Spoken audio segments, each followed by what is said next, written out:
HFCL पर सवाल है। देवनारायण जी मुरादाबाद से पूछ रहे हैं, एचएफसीएल के 3000 शेयर हैं, खरीद भाव इनका है 82 रुपये 30 पैसे। अब वही बात है, मतलब जो इससे पहले हम लोग डिस्कस कर रहे थे सुमेश, कि नए निवेशक हैं, कहाँ निवेश करना चाहिए, जो मैं डोंट्स पूछ रहा था, तो मुझे कुछ ऐसे ही नाम ध्यान में आते हैं अक्सर, कि मतलब कहाँ पैसा नहीं लगाना है।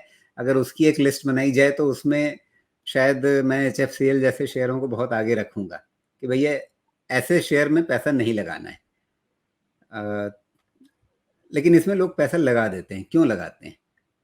लालच। सिर्फ सिंपल सा जवाब है ना, लालच के अलावा और इसमें कोई जवाब नहीं है। देखिए, पहली चीज़ क्या है, मैंने पहले ये समझाने की कोशिश की, अगर आपको ड्राइविंग नहीं आती है, तो आपको ड्राइविंग नहीं करनी, कोई डाउट नहीं है। लेकिन अगर आपको ड्राइविंग आती है, तो भी आपको 150 पे ड्राइविंग नहीं करनी है, 150 की स्पीड पे ड्राइविंग नहीं करनी है। आपने नॉर्मल स्पीड पे ड्राइविंग करनी है। कहने का मतलब ये है, अगर आपको ड्राइविंग आती भी है, तो हमारे पास पिछले 30 साल से तो कम से कम 20 साल से तो मार्केट मैं देख रहा हूँ, उसके पहले 10 साल का डेटा मैं रिसर्च करता था, तो 30 साल से इतना ज़रूर कह सकता हूँ आपको हिस्ट्री, कि हर बार ये चीज़ प्रूव होती है कि क्वालिटी विन्स। लेकिन जब मार्केट में अंधाधुंध रैली आती है, तो हम जाके जितने कंकड़-पत्थर हैं, वो इकट्ठे करके लेके आते हैं। क्यों? बिकॉज़ इधर से न्यूज़, उधर से न्यूज़ और मन भटकता है। वहीं तो कंट्रोल करना है। तो एक थियरी बिल्कुल क्लियर है कि आप लार्ज कैप करें, मिड कैप करें, स्मॉल कैप करें, कोई कैप करें, कोई सेक्टर करें, एक थियरी बिल्कुल क्लियर रहनी चाहिए कि क्वालिटी मतलब सोना जैसा खरा क्वालिटी, मतलब गवर्नेंस पे कोई क्वेश्चन नहीं। मैं ये तो गारंटी नहीं दे सकता कि जो अभी तक गवर्नेंस पे कोई क्वेश्चन नहीं, आगे जाके कोई कांड नहीं करेगा। लेकिन अगर पैरामीटर की बात करें, तो सबसे पहला होना चाहिए कि कंपनी का मैनेजमेंट हिस्ट्री आप बिल्कुल क्लियर देख लीजिए। और अगर एमएनसी टाइप कंपनी है तो और अच्छा है, कोई सिर पे बैठा है आपके गवर्नेंस के लिए, वो देख लीजिए। और बाकी कुछ पैरामीटर्स ध्यान रख लीजिए कि कंपनी में डेट जितना कम रहे उतना अच्छा है, ना रहे तो सबसे ज़्यादा अच्छा है। उसके परफॉर्मेंस पैरामीटर जैसे return on capital employed, return on equity, ये सब चीज़ें जो प्राइस अर्निंग मल्टीपल उनका 10-15 साल का हिस्ट्री, इन सब चीज़ों को अच्छे से समझ लीजिए और सेक्टर को समझ लीजिए। बिकॉज़ जब आप इन्वेस्टमेंट करना शुरुआत करते हैं और अगर बहुत ज़्यादा डिटेल में आपको कंपनी नहीं समझ में आती है, तो टॉप डाउन अप्रोच बहुत हेल्प करता है। टॉप डाउन अप्रोच मतलब जिसमें आप पहले इकोनॉमी समझते हैं, फिर सेक्टर समझते हैं, फिर कंपनी समझते हैं। तो उस हिसाब से आप जाएँगे, तो आप जब फाइनली कंपनी के सेगमेंट में पहुँचेंगे, तो उस सेक्टर के टॉप 3, 4, 5 कंपनीज़ में आप सिलेक्शन कर सकते हैं। तो वो बहुत हेल्पफुल रहेगा। और अपने आप को सबसे ज़्यादा 2 जगह पे अपनी सावधानी बहुत ज़रूरी है। पहला, जब इंसेसेंट रन आता है, अभी आप देख लीजिए, पिछले आप 2 हफ्ते का वीडियो उठा के देखिए और देखिए हम क्या बात कर रहे हैं। 17,800 के ऊपर में हम एक तो खरीद नहीं रहे हैं, और है कहीं पे भी तो प्रॉफ़िट बुक कर रहे हैं, हम अपना इंतज़ार कर रहे हैं अपनी बारी का, पहली चीज़। तो यहाँ पे अपने आप को सँभालना ज़रूरी है। दिखता सब कुछ रोज़ी है जब टॉप पे रहता है तो।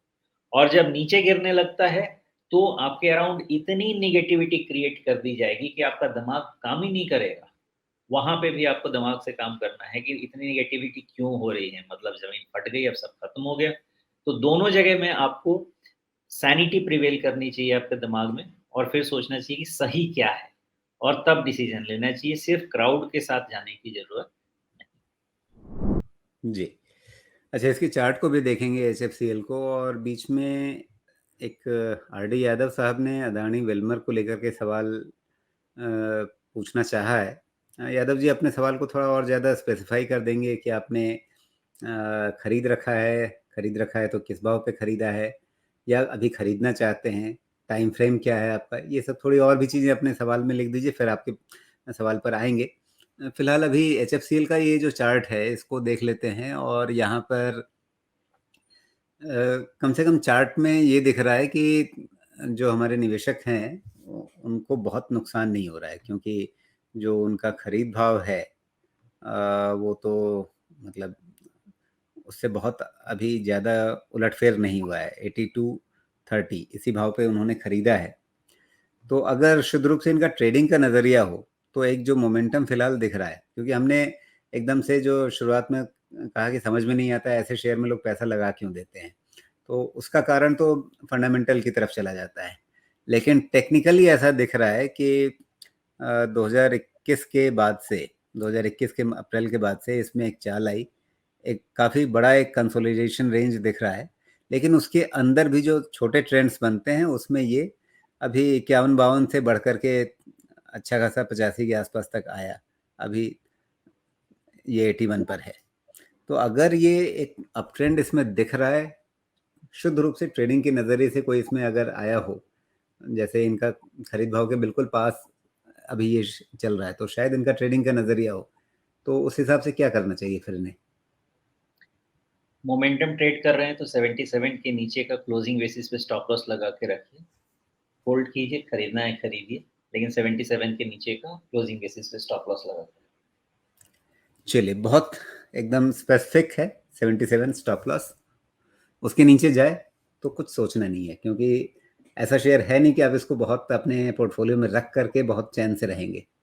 जब डूबेगा तो पता नहीं कितना डूबेगा। तो इसलिए गलती से भी स्टॉप लॉस कटे तो हाथ में रखने की भूल नहीं करनी है।